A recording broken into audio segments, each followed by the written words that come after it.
Hello and welcome to the Catch a Lift Coaches Corner. I'm Cal Coach and Program Director Melissa, and this week I'm honored to welcome Ken Fontenot to the show. Ken is a U.S. Marine Corps veteran, pastor, Cal veteran athlete, and so very much more. Welcome to this week's episode of the Coaches Corner. Ken, welcome. Thank you, Melissa. I'm excited to be here. Thank you so much for having me. Oh, it's our honor to talk with you today, Ken. Let's get right into it. Ken, why don't you talk to us a little bit about your life growing up and what would ultimately lead you to becoming a United States Marine? So, some of my earliest memories growing up was Southside Chicago, a little neighborhood called Pilsen. And as a boy, I always loved GI Joes. Like I had an infatuation with the military, and I had a lot of military veteran families. I had a brother-in-law that was in the uh, invasion of Panama. I had an uncle that fought in Vietnam, and we had military as far back as I could trace. And so I kind of knew it was always what I wanted to do. And so setting that groundwork of just coming from military family, and then I think GI Joe's was a inaccurate about how the military really works, but certainly really cool. That laid the seeds and really the foundation for me to look toward wanting to join the military. That's awesome, and yeah, I know it wasn't so much GI Joe for me, Ken, but I had the little green army men, and man, I played with that stuff like it was going out of style constantly, so Yeah. I definitely get that. So you had a bit, I don't know if, call it unique or a bit of an interesting path into the Marines. When you joined the Marines, you had quite a bit of weight to lose. Talk to us a bit about that journey, Ken. Yes. So, my family, we're from Southside Chicago. And the thing about Chicago that is great, but it could definitely be a detriment, is the food. I mean, the food is inexpensive and it tastes amazing and it's local. So, you don't really have to eat chains if you don't want to. Right. And so by the time I desired to join the military, I was 21, but I was also 260 pounds at 5'9", which means just to even go into the debt program and to get to boot camp, I had to lose 50 pounds just to get there. So that was the path that was before me if I was going to make it a reality. What, what motivated you at that time, right? Because you had kind of always wanted to do this. Was it at all a deterrent, or did it give you that much more drive? And they're like, you knew that going in, like, it's gonna be like a 50-pound buy-in almost. Like, what did that, what did that kind of do for you? So it was several things. It kind of several events all happened at once because once out of high school, 3 years earlier, I had talked to the recruiters. I talked to the Army. I think I talked to several others. And I even had scored high enough on the ASVAB that they were throwing some serious signing bonus money at me. But the biggest thing that happened earlier, other than weight, was, eternal peace. When I just felt like if I died, I didn't really know what would happen, where I would go. And in August of 21, I had the first thing that kind of got the ball rolling for me was I finally came to an eternal, peaceful realization in Jesus that if I died, without a doubt, because of what he did, I knew I was going to heaven. And Right. that sealed the deal for me. It's not like I was looking to die or had a martyr's Yeah. complex, but it's a reality. You've got to comprehend that this is a possibility, Right. especially at that point in 2004 when Iraq was just hadn't even surged yet. We didn't know how long we'd be there. You knew you were probably going to go, and that Afghanistan was still yet to surge as well. Right. So Yeah. that laid the groundwork for me to say, I'm okay with dying if I must, because I know Jesus died for me. Right. And then the second thing that happened was it was December of 2004. I was in my sister's basement where I was living at the time, and I had bought a pair of pants that I thought would be like super baggy on me. They were like a 44-30 or something like that. I thought they would be baggy. And when I put them on, I couldn't get them over my thigh. And I just felt something break inside of me. Like it might seem funny to people, but I just had this realization that, man, I'm big. And that, in addition to always knowing I wanted to be in the military, I figured there was no better time for change than now. Yeah. And so those things came together that really gave me a lot of motivation that I was going to join the Marines and that nothing was going to stop me. That I'm going to lose this 50 pounds, no matter what, no That's matter what I have tremendous. to do. Heck yeah. Thank you so much, Ken, for sharing that story with us. That's tremendous. So what was it like when you actually became a Marine? What was Marine Corps boot camp like? What did the early days of the Marine Corps look like for you? It is so funny you ask because prior to deciding on the Marines, once again, I sat down with the Army, sat down with the Air Force, sat down with the Navy, and the Marines were actually the last ones to talk to me. Um, and each branch had something to offer. And then Right. the Marine recruiter came into my house, and I'll never forget this guy. His name was Sergeant Pendleton, and his muscles had muscles. Yeah. I I mean, love it. I Yes. saw this guy, I was like, "Whoa, that's what I wanna be." And then what's interesting is that the Army was dangling like 40 grand in front of me to be a language interpreter. The Navy was dangling some money. And then he looks at me, he said, "Let me start up right up front. We don't have anything to offer you in terms of signing bonuses. But my question for you is, what do you have to offer the Marine Corps?" Ooh, And I'm like, yeah. "Whoa." So Yeah, that that's a different thought process then, right? Like that, like, "This is what we can offer you, this is what we can offer you. What can you offer us?" Yes. Yeah, that hooked me. And Yeah. so the day I went to boot camp, it was funny. I was sitting on the recruiter's couch he was going to take us to ship. And I was looking at this pamphlet and they had this Marine Corps drill instructor standing in front of a recruit. And I'll never forget this pose. It's like his mouth is like open. And he's doing this number here. And I look at the recruiter. I'm like, is he yelling? And the recruiter's like, yeah. I love it. I was like, "Do they yell a lot?" He's like and he, like, looked at me like he's like, "What are you talking about?" "Yes, they yell a lot." And I said, "Well, what advice did you give me?" He said, "Yell loud, run fast." And, that was my first 3 months in the Marine Corps because still, even when I had lost the 50 pounds to get to San Diego, I was still, for my height, I was 209 pounds. So I was still pretty big, Yeah. still the back of the pack. And what drove me in boot camp was just the determination to get through, because I would fall out the runs, couldn't do the exercises, and I was often the last person there. But the one thing I knew I could do was I didn't have to stop. Even if I was like moving like a slug, I could just Right. keep going. Keep going. And so once I got through, say, week 8 of 12 weeks of boot camp, I started to see the transformation where the people I used to be behind, I was crushing physically. I was just blowing past everybody. And then week 11, I was walking out of the bathroom. We are getting ready for graduation. I was in my uniform. We were trying them on for graduation. And then my drill instructor stopped and looks at me. And it was almost as like the transformation was complete, Yeah. you know, and then week 12 came and I finally pinned on the Eagle Globe and Anchor, and it was a dream come true. And it still Yeah. is. I look back at the time I spent in the Marines and I loved every minute. I got way more out of it than I ever gave just because I feel like there's nothing in the United States like joining the military.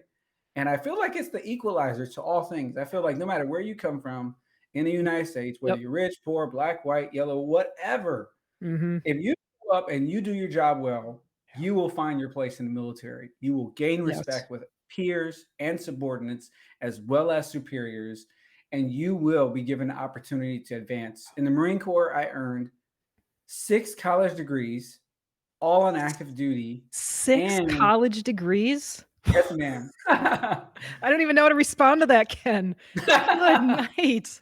Holy cow. It was, Amazing. they just give you so much, and they with the assignments I was given, I was promoted 8 times in 8 years from private to Wow. captain, Good and, for you, Ken. it's just I just love it, and if I could send everybody to the military, I would. It's been such a great opportunity and honor to serve. That's tremendous. Ken, would you talk to us a little bit about going from an enlisted Marine to an officer Marine? Oh, absolutely. So, by the time I joined, I had been through about 2 years of college. I had about 50 something credits. And on the day of what they call Black Friday in the Marines, which is the first day with your actual drill instructors, Okay. because the first week is with pickup drill instructors who get you to your actual Right. drill instructors. And Okay. so I'm sitting there on the floor, and this guy stands in front of us. His name is Captain Lynn. And he's not like any of the other Marines because he's got these shiny things. I'm like, what is this? And, and I had never met an officer. And I realized he explains he was our commanding Okay. officer. And in the back of my mind, I'm like, I didn't know you could do that. And Yeah. so I get through boot camp, I get through MOS school, and then I'm on active duty at Camp Pendleton. And on weekends, I would spend my time in the base learning center where I would do online courses in the Marine Corps Institutes and do college.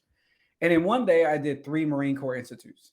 And the proctor who's testing me out of these things, like I'm doing the test in just minutes, he looks at me. He's like, Devil Dog, what is your rank? I said, Lance Corporal. He said, I'm a gunny in the reserves. He says, but you don't belong here. I'm like, what do you mean? He's like, you need to be an officer. He said, you did 3 of these in like 2 hours. And he's like, let me give you something. And he gave me an order. I think it was Marine Corps Order 1043, something like that. But it detailed the enlisted to officer side that with as an enlisted Marine, you could apply for OCS. If you get through OCS and you have a certain number of credits, they'll let you go through. They'll give you a year and a half of liberty on active duty to earn your bachelor's. And so that's what I did.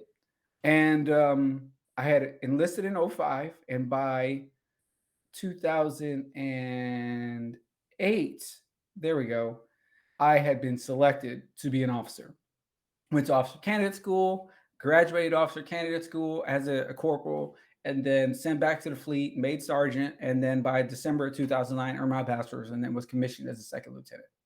Incredible. Congratulations, Ken. That's so cool. Oh my gosh, very interesting journey there too.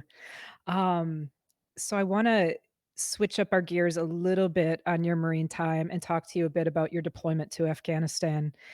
Ken, would you talk to us a bit about training up for Afghanistan, what that was like, and then actually getting there and what you were doing kind of on a day-to-day basis? Absolutely. So I got tagged for Afghanistan. I believe it was November or December of 2011.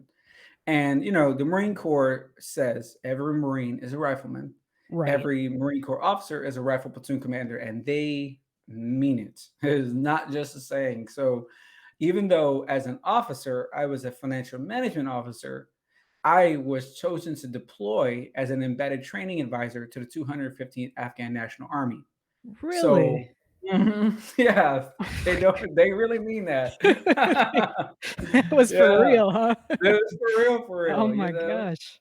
and so I got picked up with my guys in January of 12, and then we went through 6 months of special operations training with Special Operations Training Group out of 29 Palms.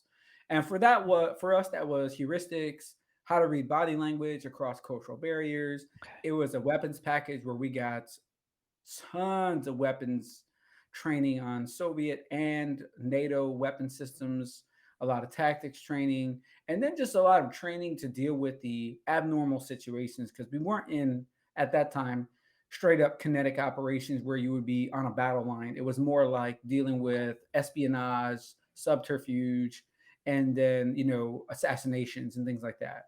And so I did that for 6 months, January through June.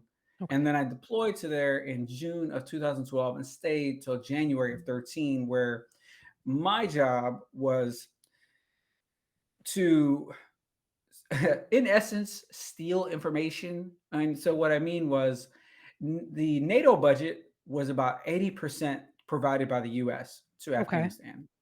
And so we had discovered that a lot of the budget wasn't making it to where it was supposed to go, but they didn't know where the loopholes were at. So Okay. they hired the IBM technician that designed the Afghan accounting system and to in essence audit without knowing that they were being audited because Oh that's my very offensive. gosh. Yeah. And my job was to keep him alive because the last auditor and his group of auditors had all been killed.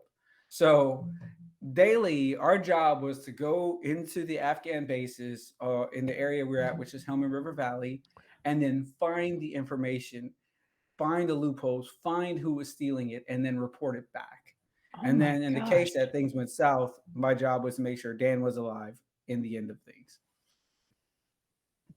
That is incredible. Oh my gosh. Wow, wow, wow. Wow. Looking back at that, Ken, What do you remember most about that time? Wow. If if the thing that comes to my mind the most is several things. The heat. Okay. Um it was hot beyond imagination. You we'd look at the temperature thermometer thing and it would top out at 130. Yeah. Um then the sand. It was very we were in the Helmand River Valley, so it was brown. I mean, it was just brown everywhere. It was Okay. sand. I mean, you just slept with sand. And then there was flies. I remember the flies. Was there? Oh, I don't like flies, but nothing will compare to being in a room surrounded by flies because there's just everywhere. And then your Afghan partner hands you a plate of almonds or dates or whatever, and flies are all over it, and you have to shoo the flies away and eat it. Ah, Uh, Nothing compares to that. Those type of yeah. extreme sensory images would be Right. the things Right. that sticks out the most in my mind would be those type of things. Yeah. What do you remember, Ken, about the Afghan population? Mm. So where we were at, it was all male. So that Okay. was interesting in our area. And I did get an opportunity to go to Kabul, the capital, on a mission there. And that was eye-opening because Kabul in the 1970s was a premier city in the world, and then to see Right. it um, as it was in 2012 just falling apart, lack of infrastructure. So when you were there, Ken, like, you knew what it was like in the '70s, like, you Hmm. had that visual knowledge, and then Yes, yes, mm, and I got to see it in its run down state with, I mean, trash everywhere, yeah, filthy. I mean, and the people just look beat down. yeah, That was the number one thing I saw was just the oppression that was very present in an unstable environment. I don't right, know if they knew it, but I think, how do you sustain such an expensive operation over such a long point in time? And I think that's probably some of what the Afghans felt, knowing that one day there wouldn't be a US presence. And when that right, vacuum hit, right. how are Yep, they going to sustain life? And that's indeed so true because without the US there is the power infrastructure is gone, the yeah, water infrastructure is gone. We kept things going. And so it was heartbreaking to see the population and realize just in what dire strait they were in. And even little things like justice. I'll never forget we were interviewing a guy who had killed a police officer and we asked him why he did it, and his answer was as simple as, "When I went to the police chief for justice because the officer was extorting his family and abusing his children, he said the police chief did not act, and because he did not act, I was, in order to keep my honor, I must act." I was like, oof, "Wow," and that was yeah, normal, very right, normal there. incredible. Thank you for sharing that with us, Ken, and those memories from Afghanistan. What do you remember about coming back to the US from your time in Afghanistan? So coming back was interesting because like you're super happy to be back, right? Because Right, when you're there, you don't take anything for granted. One of the things that really helped me see my return as something triumphant was the fact that we had a fellow unit we were working with, 3rd Battalion, 8th Marines, and 3 days before they were supposed to exfil back to the U.S., there was an assassination, and three of the Marines there had been killed. I mean, 3 days. They weren't even doing operations. And that type of thing just lets nothing is final yeah, until you're back, your feet right, are on the ground yes, in your home. yep, And so when I got back, it was you're happy to be home. It's interesting to see the United States again. You have a greater appreciation for it because you see the rest of the world. You're like, wow, we have it so good. And then there's another aspect of it too that at the time, I don't think people really knew what PTSD was. And I had never been taught what it was. right, yeah, And there were a lot of things that I didn't know wasn't normal, like, not sleeping through the night, having persistent nightmares, hearing things that are not happening. I wouldn't call it flashbacks in a sense where you completely are immersed in the past, but, in a sense of heightened awareness to things that really aren't in reality. the Right. inability to handle crowds, to go in places that are crowded, the inability to have people sit behind you, just a lot of things, Yeah. always assessing people. The thing that at the time, I can't say they do it now because I don't know, but at the time, no one told you how to adjust from battlefield lifestyle where those things make sense to a civilian lifestyle where Right. those things no Yep. longer make sense. Yeah. Yeah, that, right, I mean, now I have absolutely no idea either what it's like, but right, I came home the end of 2005. I mean, very much the same thing. I Mm, didn't know what PTSD was. I didn't know, especially in those early months and, like, early couple years, like, "Oh, this isn't normal," or, all those things you listed out. There's certainly not a pamphlet they hand you on discharge like, "Hey, be on the lookout for, these type of symptoms, and if you're suffering from it, this is what you do." So Ken, you are experiencing, these symptoms or kind of these markers of post-traumatic stress. What were you doing to kind of cope or handle yourself during that period? And how would you get through those early years after coming home? so I would say the Marine mentality is an asset in one sense and a liability in another sense. So the thing that kept me going was the ability to get up and get to work and find a purpose. And that was super Yep. helpful in the beginning. Get up, get to work, find a purpose, work the purpose. And that was super helpful in helping me cope. But it wasn't helpful in helping me get better because one, I didn't know what I was dealing with. I Right. genuinely had no clue.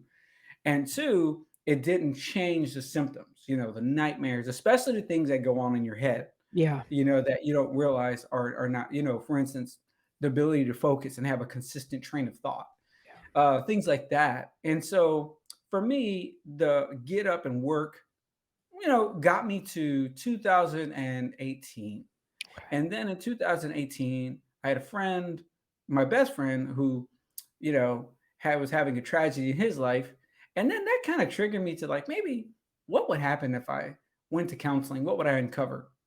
And I had like a little bump because I started going a little deeper into what should a normal human life be like, right?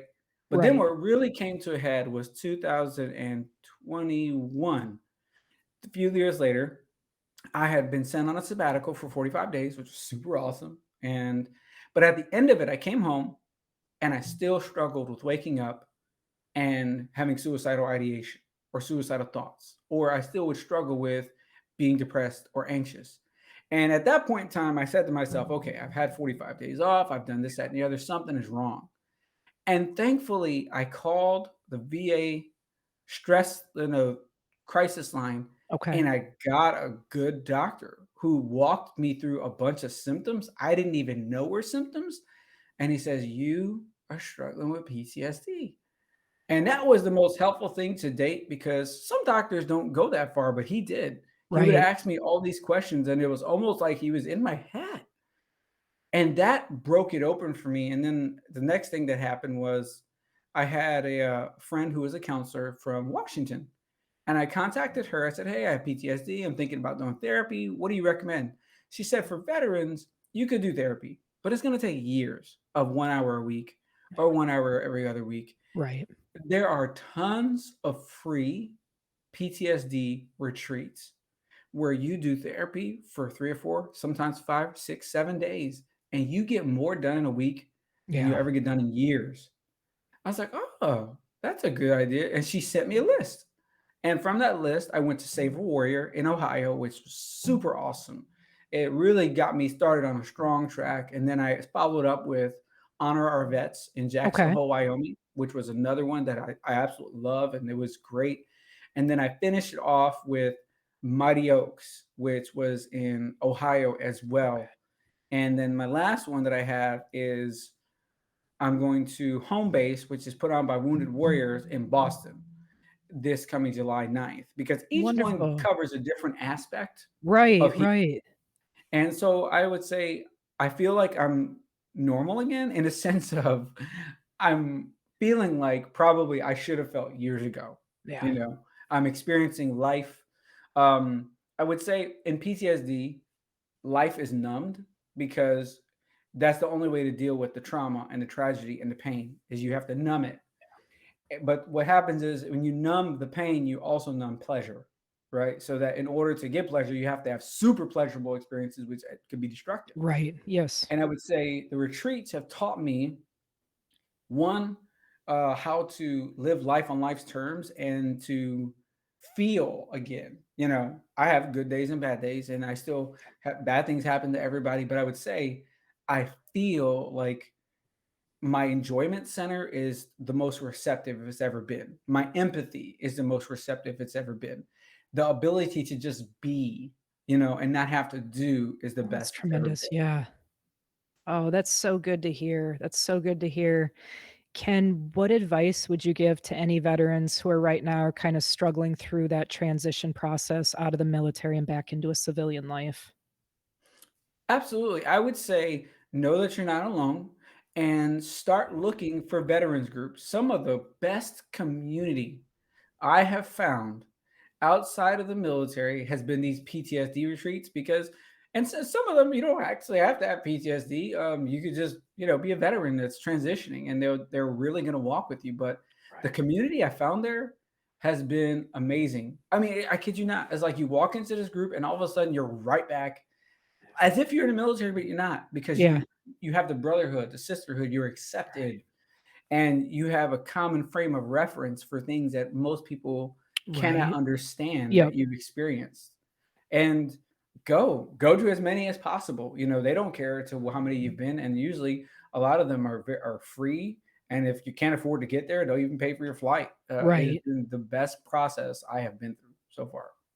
Wonderful. Thank you for sharing that with us, Ken. So one of the other just incredible things about your life, you've got so much great stuff going on. You're currently a pastor in North Carolina. Talk to us a bit about that, Ken. And, we touched on it a bit at the beginning of the episode, right? But, talk about what led you to this point. Absolutely. So, growing up, I grew up in a single mother. I was a single parent home. My dad died when I was 9, and he was a good dad in the sense of he spent a lot of time with me. I never had to worry about my dad being available. So that was really cool. But when he died, I was 9 years old. I was obese, and up until 21, when I had a conversion and I came to Christ, I didn't know how to be a man, and even once I became a Christian and actually found community in church, I didn't have anybody really to mentor me. And that's where the military kind of picked up that slack, is that I got a lot of mentorship in the military. Right, And then right, I met other military men of faith who walked with me. And so when I got out, I realized, there's a whole world of young people who don't have a man to be in their life, to be right, interested in them, and to say, I believe in you and that I'll give you my time. I'll show you how to overcome this. You don't have to have all the advantages. You can make it out of disadvantage because the area where my ministry is at, it's a low income area, and it's very disadvantaged. Drugs, sex trafficking, poverty, you name it, we deal with it. We're a small town, but we have problems in one sense, just like New York. It's okay, amazing the crime that takes place. And so, what I've always done is in the Marines, they taught you that you want to be at the point of friction.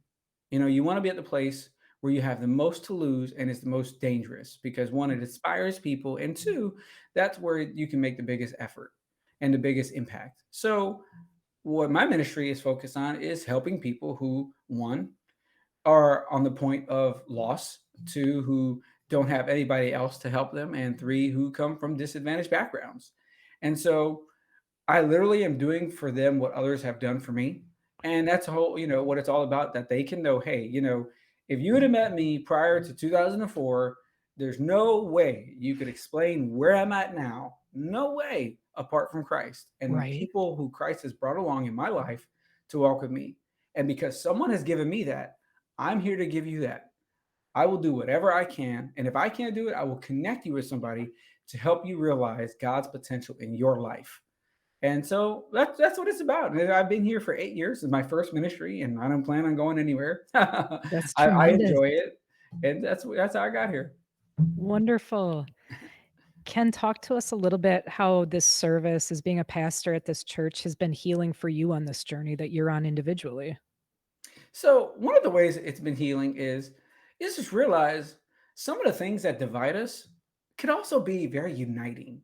When I look back at my own trauma from the military and my childhood and other things like that, I realized how much I was like a lot of people that I'm working with.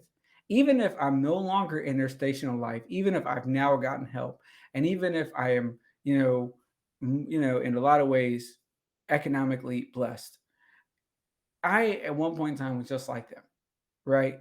And while I'm no longer like them, I want them to know that there's hope. And so one of the ways it's been healing for me is just to enter into others' pain.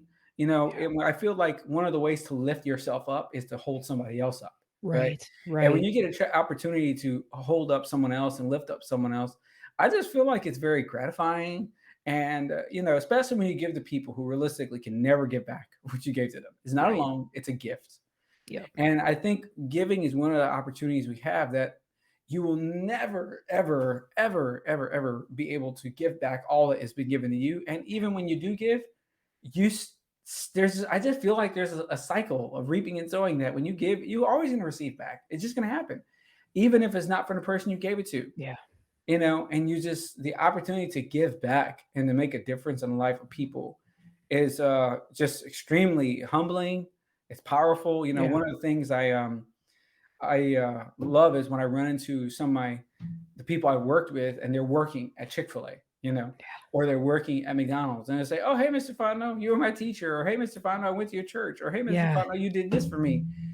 That is really exciting to see them start taking those steps that we talked about. That Right. you can get a job, you can work your way out of this, you can join the military one day. All those things is super gratifying. That's absolutely tremendous. So very cool. I can't imagine what that must be like then to see those men and women like that out in the community working and stuff and spreading their light. That's absolutely beautiful. Um, Another advice question for you, Ken. Again, for anybody listening that, is early on in that journey of faith, what would you kind of say to anybody listening that's just early on in that exploration and still kind of trying to find their way? Mm. I would say realize we all have a purpose. There's nobody like you. And what I mean by that is, it is super easy to look at someone else and wish we were them. As Oh somebody yeah. said, you can Yep. look at the guy speeding by in a Ferrari and wish you were him, but then you don't know that in his mind, he's really wishing he could wrap that Ferrari around a telephone pole, For sure. right? Yeah. Yep. And so in reality, there's nobody like us. And you have things that you can offer the world that nobody else can offer because you have unique experiences, identities, and backgrounds that is not only redeemable, but offers redemption to other people. And what I mean is that, we can often look at our life and it seems like certain things are impossible or that there's no purpose. But I don't think that's true in any sense. And I would say early on in the faith journey, the biggest thing I would say is just win the day, right? Yeah. If you don't want to get up and read, just read a little bit. If you don't want to pray, just pray a little bit. You don't want to go to service and be with people, sit in the back, right? Right. Yeah. Just keep going because I think in the grand scheme of things, there are often designs that do not become evident until after we've been through the process. Some of the Yeah. greatest things are yet to be revealed. And I'll never forget, I learned this from Mark Davis. He was a Navy SEAL, and he said one of the most important lessons he's learned was sometimes the ability to wait. And what he meant was he had been given an exercise where he was in a room, and they put a white chalk square around him, and they said, "Your goal is to get through that door." And then around him were 4 or 5 other SEALs in sparring gear, and every time he stepped out of the box, they would beat him silly. And he did this several times, and he just kept getting beat silly. And then finally, he noticed something that the SEALs could actually not go into the box, so he didn't actually have to step out of the box. He could just stay in the box. And the longer he stayed in the box, the SEALs who were outside of the box would just walk out of the room. And then finally, they all walked out of the room. And then finally, he walked out of the room. And the point of that, he said, sometimes rather than fighting, there's a Yeah. lot to be said for waiting. And Oh, so for wow. anybody early on in the faith journey, it's Yeah. don't lose hope because you're waiting. That's a powerful story. Like, to really you can sit with that for a while. I'm definitely gonna come back to that one later. That's fascinating. Shift gears a little bit again here with you, Ken, because again, you have so much incredible stuff going on in your life. Ken, you're also running for political office. Talk to us about this and, what inspired you to pursue office? So I guess when I was in the military, I had always been interested in politics because it was really interesting to be in a war or two wars, Iraq, Afghanistan, and then to watch what's happening going on in the media, and then to see how it impacted me on the ground. And I was like, because what happens in between what's on the media and what happens on the ground, in the middle, it's policy. What are the directives handed down by the Joint Chief of Staffs, the Secretary of Defense, as it has been shaped by the Commander in Chief, as well as Congress, Right. right? Yep. And that was super fascinating, to where I saw some good things at times and things I'm like, there's no way they understand what they're doing because if they Yeah. did, they wouldn't do this. This is ridiculous. And so in 2018, we had a local seat that was unopposed. It was our North Carolina House of Representatives, District 24 for Wilson, which is what I'm running for again. Okay. And someone said, "Hey, we just think you'd be a really good candidate. Why don't you give it a shot?" I said, "Okay, let me give it a shot." And it was just really awesome in the sense of I got to meet people of all walks of life who really all want what's best for this nation, even if at the time we don't know what that looks like and we're Right. not sure how to get there. Right.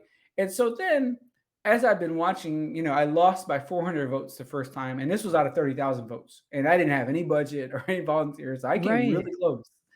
And, I watched the political landscape over the last couple of years. And then in this current run I'm in, I felt like, as a veteran, we are Yeah, underrepresented in state, local, and federal politics, for sure. and that our people deserve a veteran's voice. Because one thing veterans do that I love is veterans know what it's like to work across all spectrums. Because Yep. you're in the military, Right. male, female, you have to work together. Black, white, you have It's to just work like what you together. touched on in the beginning again, right? That greatest equalizer. Yes, Yeah. it's an equalizer, and you have to work together because one, veterans understand a bullet doesn't have a name on it. Yep. One loss for us is a loss for the whole team. And I feel like in politics, it's the same. That I don't want our nation to be polarized, where we think that the only way for someone else to win is for someone else to lose. Rather that there are things we agree on enough that we can come up with some awesome really good policy locally, nationally that can benefit all parties. That I don't have to crush my opponents or the opposite's policy in order Right. to actually come up with something productive. And I would say I feel like this is something I see locally that I love about state level politics. The campaign I'm currently running, I'm running as a Republican, and then I ran unaffiliated the first time. Okay. But I'm endorsed by local Democrats. I have a really wide base who are looking for someone they feel understands what this county needs, what this Right. state needs, and who's going to look to bring people together to Yeah. work, for common good, right? Yeah. And it has been so enjoyable. Like, it's been so enjoyable. Sometimes it's hard to even. It doesn't feel like it's happening at times. Like, especially That's you watch incredible. national politics and Yeah. all the theatrics taking Right. place. Yep. When I walk into another side of town where I'm clearly, in Democratic territory, and these people are coming up to me, they know my name and they're excited. I was like, is this real? That's You know? awesome. Oh my gosh, yeah. So yeah, I'm loving it so far. That's just absolutely tremendous to hear. Ken, when is the election?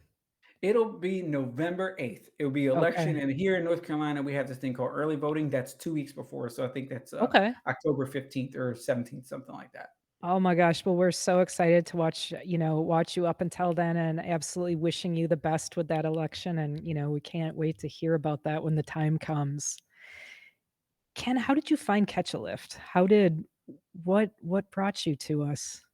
Well, so the Veterans Retreat, Mighty Oaks, I had a Mighty really good okay. friend. His name was Mitch Hockenberry, Army guy, Ranger, Yeah. and he contacted me. He's like, "Man, I found this awesome program. You've got to check it out." That's I'm like, awesome. "Send me the link." So that he sends me the link, and the rest is history. I signed up. I got interviewed by Coach Sean. It was a great interview, and I'm loving it. And my coach Jeff, he's doing a good job, and I like meeting the guys in my cohort and poaching on mine. Yeah. It's been a blast. That's tremendous. Oh my gosh. We had the pleasure of getting to talk to Mitch here just a week or so ago to him and had just a wonderful conversation. And I remember that now when I looked at your stuff, it had to refer as Mitch. And I'm like, heck yeah, that's awesome. Well, I'm so very glad that you made it over to us, to spread your light at Catch a Lift. Talk to us a little bit about that, though. Right now, you're currently in our wellness program. You're working with Coach Jeff. How has this time been for you? It's been good, specifically just little adjustments. Like, Coach Jeff was really good in helping me adjust my macros. And then, I travel a lot as a result of politics and even ministry. I feel like there's a lot that can be done when you're willing to go where it needs to be done. And so Right. I am often on the road. I mean, for example, just a couple weeks ago, I was in Wisconsin, then I was in Chicago, then I came back and I was in Virginia. I'm going to Boston. My wife is going to Oh Florida. my I'll be heading to gosh. Charlotte. Thankfully, at the end of You're moving July, around. yeah, it'll be going downhill, and I'll be more in one position. But Coach Jeff was really good in sending me articles on how to stay fit on the road. Because on the road you have the inconvenience of you're not going to necessarily be able to cook for yourself like you can at Right. home. So meal Yeah. planning becomes an issue. And then I love working out in my garage. And so I have a really nice garage gym that has everything I need. And then on the road, you gotta adjust that. Like, okay, Yeah. how can I adjust to what I have or don't have and still stay fit? So it's the conversations there have been super helpful. That's tremendous. And you shared with us, Ken, you've set an awesome fitness goal for yourself. You're hoping to get down to around 175 over the next few months, losing a few pounds a month. How do you plan on going about, this goal over the next few months, especially with that busy schedule? Yes. So the way I do it is I like to say first things first and then also use information to leverage it. So looking at first things first, I love working out in the morning, no matter what. It just when I get that easy win of Yeah. working out, and then a lot of times I will listen to something meditative or spiritual, and I'll pray while I work out. It just works for me to move and pray. Like I'm not a sit and pray type of guy. Yeah. I'm a move and pray.